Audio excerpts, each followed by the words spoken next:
ഭാരതീയ സംസ്കാരത്തിലെ ഏറ്റവും പ്രധാനപ്പെട്ടതും ആഘോഷഭരിതവുമായ ഉത്സവമാണ് നവരാത്രി. പേര് സൂചിപ്പിക്കുന്നത് പോലെ 9 രാത്രികളും 10 പകലുകളുമായി ഈ ഉത്സവം നീണ്ടു നിൽക്കുന്നു. സ്ത്രീശക്തിയുടെയും പ്രകൃതിയുടെയും പ്രതീകമായ ദുർഗാദേവിയെ ആരാധിക്കുന്ന ഈ ദിനങ്ങൾ രാജ്യത്തിൻ്റെ വിവിധ ഭാഗങ്ങളിൽ വ്യത്യസ്ത ആചാരങ്ങളോടെയാണ് കൊണ്ടാടുന്നത്. ഈ ഉത്സവത്തിന് പിന്നിലെ ഐതിഹ്യവും അത് നൽകുന്ന സന്ദേശവും എന്താണെന്ന് നമുക്ക് നോക്കിയാലോ. ഹായ് കൂട്ടുകാരെ, ഇറ്റ്സ് മീ ആര്യ ഹിയർ. എല്ലാവർക്കും എപ്പിക് ടെയിൽസിലേക്ക് സ്വാഗതം. നവരാത്രിയുടെ ഏറ്റവും പ്രധാനപ്പെട്ട ഐതിഹ്യം ദേവിയും അസുര രാജാവായിരുന്ന മഹിഷാസുരനും തമ്മിലുള്ള പോരാട്ടമാണ്.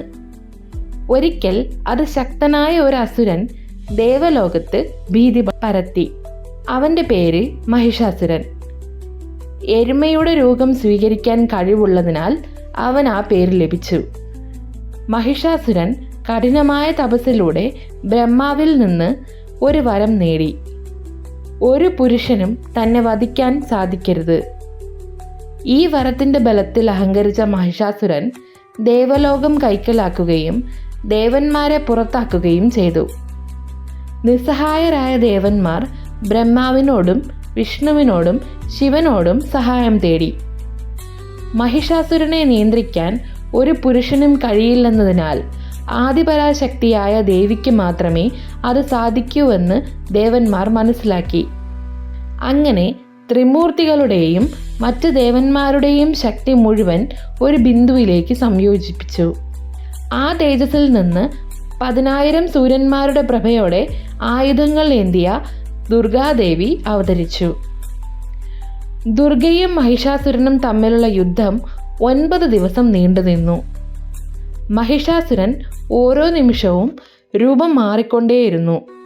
ചിലപ്പോൾ സിംഹമായും ചിലപ്പോൾ ആനയായും പിന്നെ എരുമയായും അവൻ ദേവിയുമായി പോരാടി. എന്നാൽ ഒടുവിൽ 9ാം രാത്രിയിൽ, അതായത് മഹാനവമി ദിവസം, ദേവി തൻ്റെ ശൂലം ഉപയോഗിച്ച് മഹിഷാസുരൻ്റെ ഹൃദയം പിളർന്നു. 10ാം ദിവസം വിജയദശമി ദിനത്തിൽ ദേവി ആ അസുരനെ പൂർണ്ണമായി നിഗ്രഹിച്ചു. അങ്ങനെ തിന്മയുടെ മേൽ നന്മ നേടിയ വിജയം ആഘോഷിക്കുന്നതാണ് ഈ നവരാത്രി ഉത്സവം. നവരാത്രിയുടെ 9 രാത്രികളിൽ ദുർഗാദേവിയെ 9 വ്യത്യസ്ത രൂപങ്ങളിലായാണ് ആരാധിക്കുന്നത്. ഈ 9 ഭാവങ്ങളെ നവദുർഗ എന്ന് വിളിക്കുന്നു. എന്നാൽ നമുക്ക് ആ 9 രൂപങ്ങളെക്കുറിച്ച് അറിഞ്ഞാലോ. ശൈലപുത്രി, പർവ്വതരാജനായ ഹിമവാന്റെ മകൾ. ബ്രഹ്മചാരിണി, തപസ്സിൻ്റെയും സന്യാസത്തിൻ്റെയും ഭാവം. ചന്ദ്രഘണ്ഠ, യുദ്ധത്തിന് തയ്യാറായ ധൈര്യത്തിൻ്റെ ഭാവം. കൃഷ്മാണ്ഡ, പ്രപഞ്ചത്തെ സൃഷ്ടിച്ചവൾ. സ്കന്ദമാത, സുബ്രഹ്മണ്യൻ്റെ അമ്മയുടെ ഭാവം. കാത്യായനി, യോദ്ധാവിൻ്റെ ഭാവം, മഹിഷാസുരമർദ്ദിനി. കാളരാത്രി, തിന്മയെ നശിപ്പിക്കുന്ന ഉഗ്രരൂപം. മഹാഗൗരി, ശാന്തവും ശുദ്ധവുമായ ഭാവം. സിദ്ധിദാത്രി, സർവശക്തിയും സിദ്ധികളും നൽകുന്ന ഭാവം. ഈ ഓരോ ഭാവവും മനുഷ്യൻ്റെ ജീവിതത്തിലെ ഓരോ പടവുകളെയും ഓരോ ശക്തി സ്രോതസ്സുകളെയും സൂചിപ്പിക്കുന്നു.